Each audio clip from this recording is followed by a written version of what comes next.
一环的 PV 手报，很多人怀疑游戏的真实性，毕竟大家已经被虚假 CG 吓坏了。不信，我给你看个游戏，请注意视频的左下角标着游戏实际画面录制，但真实的情况想必很多人都经历过了。之所以造成这样现象的原因是，想要搭建一个动态丰富、生机盎然、惟妙惟肖的大世界其实并不难，甚至你自学一段时间的虚幻引擎也可以做到。但是将这个大世界优化成可以让机器跑起来的游戏，却是非常困难。注意，这里的机器并不是指手机，而是拥有4090显卡的顶配电脑。再举一个例子，今年的腾讯之夜中也出现了一款开放世界，叫做《硅基宇宙》。可以看到放出的画面一卡一卡的，画质也是很过时，但这确实是真正的实录。视频的右下角也清晰地标出了非引擎动画，建议以后游戏手报都按这个标准来，不要用抠字眼的方式来迷惑玩家。这并不是说制作组做不出诺亚之心的水平，而是他想成为一款游戏，就必须为优化妥协。现在知道为什么很多人都在说无时机不玩了吧？大家确实是被骗怕了。那么备受瞩目的一环究竟是不是时机呢？官方说是一镜到底，就真的是一镜到底吗？今天小峰就带大家一起来揭开答案。在官方的实机演示中出现了这样一家店铺，名为不二园豆腐店，一看就是致敬头文字 D。说到这个，我在城市的另一块区域同样发现了一家油炸豆腐店，会不会意味着游戏里也有运送豆腐的任务呢？当然，现在让大家看到这个是别有用处。再注意一下远处墙边的粉色大树。好了，现在让我们回到 PV 内容，通过慢放就能发现豆腐店的存在，然后继续跟随镜头也能发现粉色的大树。现在基本可以确定实机和 PV 是同一个地方了。如果你还不放心，可以继续比对周边的大楼颜色和样式，都是完全符合的。接着在实机中跑到了路口，在 PV 中的位置就是这里。注意这家兔儿牌匾的店铺对应的正是 PV 中的这个位置。实际中的广场在 PV 中同样也出现了，通过这些内容就可以反推出伊波恩古董店的位置了，甚至连初始地位置我都找出来了。之后继续回到实机，我们左转走向下坡，下坡正是 PV 中的这一条路，街边的粉色树也是同一棵。实机中沿着下坡来到章鱼烧店铺，可以看到店铺对面是一条通向海边的路，在路的尽头也有一棵粉色树，对应的正是 PV 的这棵树。随后实机向海边走去，接下来拐进去了小巷子，这次进入了 PV 的死角。但不要着急，我们虽然看不到路，可是我们知道路的方向啊。实机行走的路线与海边平行的，于是我们可以继续预测人物的行走路线。别看演示中七拐八拐的，这条小巷子里走的却是接近的一条直线。我们来看实机中拐弯的一个地方，可以看到远处有一个红色棚子的房子，路的右侧还有红色发光物品，还能看到有一个向下的楼梯扶手。接下来实机中是向左前方拐弯的，之后又经过了2个90度直角，实际上是绕了一圈又回到了原来的路线。可以发现我们之前看到的红色物体就是眼前的门，看到的楼梯扶手就是旁边的小路，红色棚子的房子也同样出现了。如果你还有疑问，可以换个角度思考，实际中走的路线是一个 U 型弯，倘若真的更换了地点，那么原来的地点又去哪儿了呢？这里的面积限制了空间的大小，所以路线只可能是同一条。这时候实机还可以看到远处的上坡，在解决完异象后，我们继续沿着上坡来到了停车场，此时就能在 PV 中确认位置了。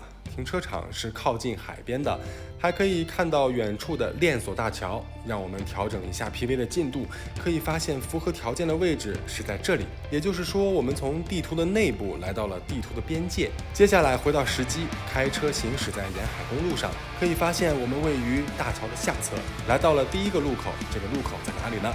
让我们继续回到 PV， 开始倒放。注意此处的3栋楼房，从下到上分别是蓝色、白色、红色。然后回到实机，发现我们刚刚看到的楼房正是这3座。从 PV 能看到紧挨着3座楼房的，便是顶部有着黄色的这座高楼，这也是实机中街对面的这一座。随后我们拐弯向上坡行驶，注意看远处的 DSD 标志，在 PV 中我们同样可以找到。这条路位于我们购买的公寓后侧，等会儿还会有证据出现。跟随车辆来到了桥下方，此时我们可以看到斜上方有一个多层建筑，有没有很眼熟呢？没错，它就是我们购买房子所在的伊登公寓了。不过此时我们是在房子的后面道路，随后一路前行，再次来到了路口。接下来左转，注意远处顶上有着黄色广告牌的大楼，对应的正是 PV 中的这处楼房。随后继续左拐，来到了链锁大桥所在的路，远处已经可以看到桥的样子，这点很重要，之后要考的。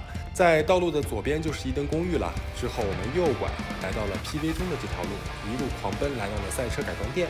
从楼房结构可以看出，这是一个 L 型的建筑，果然在 PV 的俯视中，它就是 L 型的建筑。改装完车后，我们来到了街的对面，也就是 PV 的这个位置。买完公寓后，我们开车依照原路返回，来到了伊登公寓。请注意，这块莱昂的石碑以后也会考的。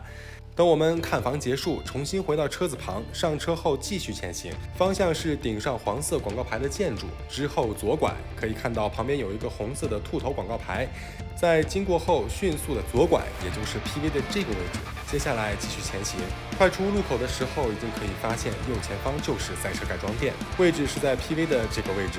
实际上车辆的路线是在绕圈，车辆直行，随后发生车祸，位置便是在这里。实际中我们可以看到拐弯的房子有一个黄色的屋檐， PV 中同样可以找到。之后汽车继续沿直路行驶，在第一个路口右拐，此时可以观察到前面的大楼拥有兔头的广告牌，顶上黄色广告牌和远处的 DSD， 所以路线实际上又是回到了一开始的道路，依旧是在转圈。紧接着直行来到第一个路口，这里就是我们刚刚拐过去前往赛车改装店的道路。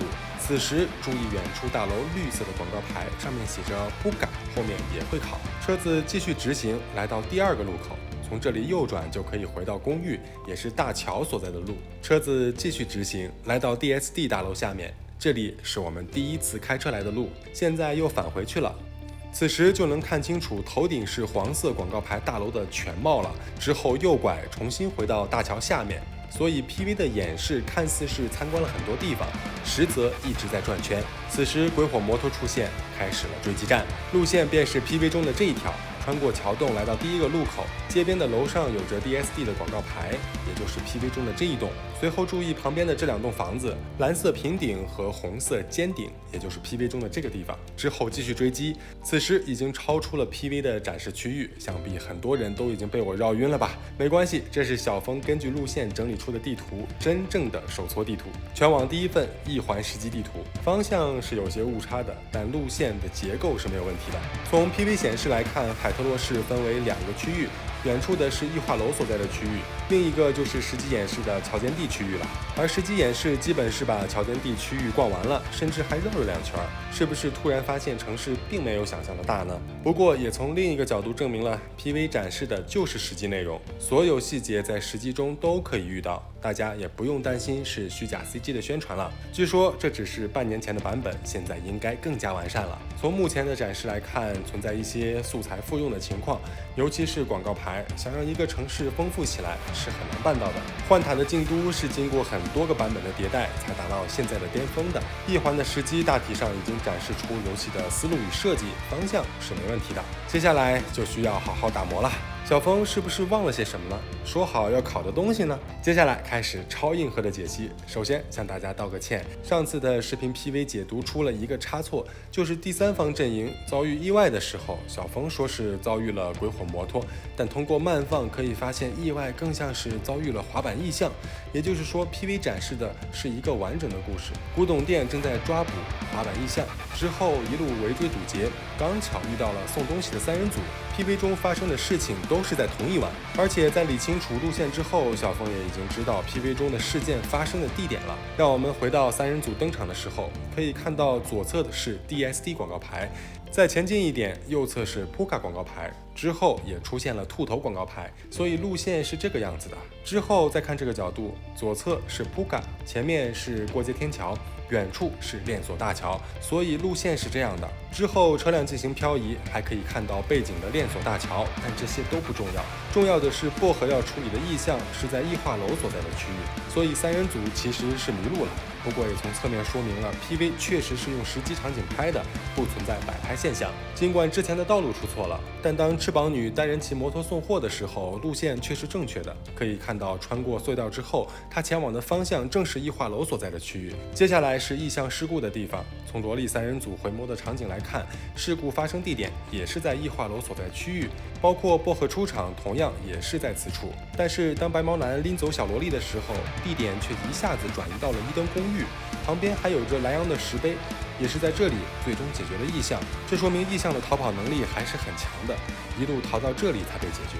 这也是幻塔惯用的欺诈式转场了，看似水到渠成，一切自然，实则已经是剪切后拼接而成的了。希望官方继续保持这种优良传统，可不要因为游戏没有上线就偷懒哦。坦白的说，虽然一环现在还没有一测，但我已经把放出来的内容都云完了，甚至在脑中已经有了城市的基本框架，甚至我还能给没上线的游戏提意见。目前的道路是有些不合理的。以实机前往伊登公寓为例，为什么会出现绕路的情况？因为这就是唯一的路线，也就是说只能通过绕路才能到达目的地。制作组想要设计双层的线路是一个好的想法，但也要考虑如何打通上层与下层的链接。这边建议制作组多玩玩都市天际线，什么时候路不堵了，就说明城市的设计合格了。希望在第一次的测试能看到一环更加亮眼的表现。下一期我们来盘点一下一环里面的实际细节和灵感来源。好了，本期就到这里，关注小峰带你体验不一样的一环塔。